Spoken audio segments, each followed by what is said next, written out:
झालेलं नाहीये. मेट्रोकडे सर्वांचं लक्ष लागलं होतं. मात्र एकीकडे रेल्वे वाहतूक थोड्या धीम्या गतीने सुरू आहे, मात्र मेट्रोची वाहतूक ही सुरळीत आहे. ही मला असं वाटतं अतिशय समाधानाची गोष्ट आहे.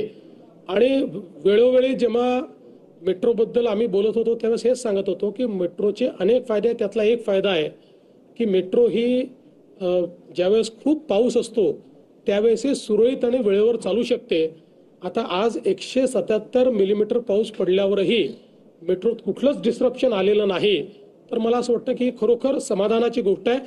याच्यामुळे पुढचं जे मेट्रोचं नेटवर्क आहे ते मुंबईकरांना सुकर असेल असा आपण या ठिकाणी म्हणू शकतो. भारी बारिश के दौरान भी प्रवासियों के लिए मेट्रो कितना कारगर साबित हुआ और अभी तक कहीं पर भी मेट्रो बंद है इस तरीके की खबरें नहीं है। बिल्कुल आपने सही बात कही है। मेट्रो ये 177 mm बारिश होने के बावजूद बिल्कुल ठीक चल रही है, सही समय पर चल रही है, कोई डिसरप्शन मेट्रो में नहीं है।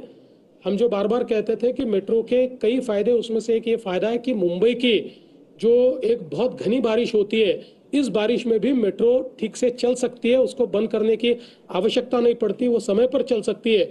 उसको इस बार की बारिश में मेट्रो ने प्रूव किया है।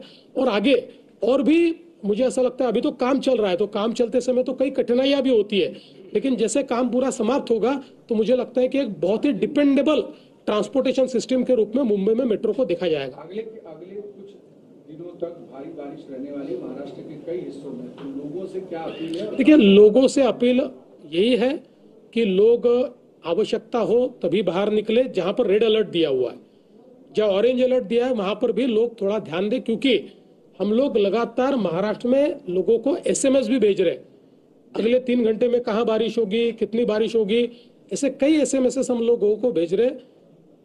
आपके भी माध्यम से हम लोग हमारे अलर्ट्स दे रहे। तो जो अलर्ट्स आ रहे हैं उन अलर्ट्स को गंभीरता से लिया जाए और उसके अनुसार लोग काम करें। और विशेष रूप से अभी बहुत बड़े पैमाने पर हम लोग देख सकते हैं कि वाटरफॉल्स में पानी होता है, तो जो पर्यटक भी वहां जाते हैं वो भी एहतियात बरते, ऐसा मेरा उनको भी आवाहन आहे की जनतेनं आवश्यक असेल त्याच वेळी बाहेर पडावं। विशेषतः जिथे रेड अलर्ट दिलेला आहे किंवा ऑरेंज अलर्ट दिलेला आहे, नदी आणि नाले याच्या किनाऱ्यावर लोकांनी थोडं त्या ठिकाणी काळजी घेतली पाहिजे।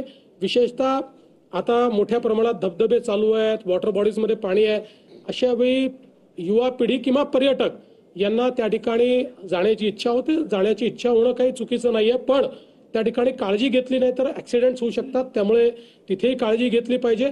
आम्ही कलेक्टर्सला आणि एसपींनाही सांगितलंय की अशा प्रकारचे जे स्पॉट्स आहेत या स्पॉट्सवर थोडं आपणही लक्ष ठेवलं पाहिजे, जेणेकरून त्या ठिकाणी कुठला ऍक्सिडेंट होऊन लोक वाहून गेलेले आहेत अशी परिस्थिती तयार होऊ नये।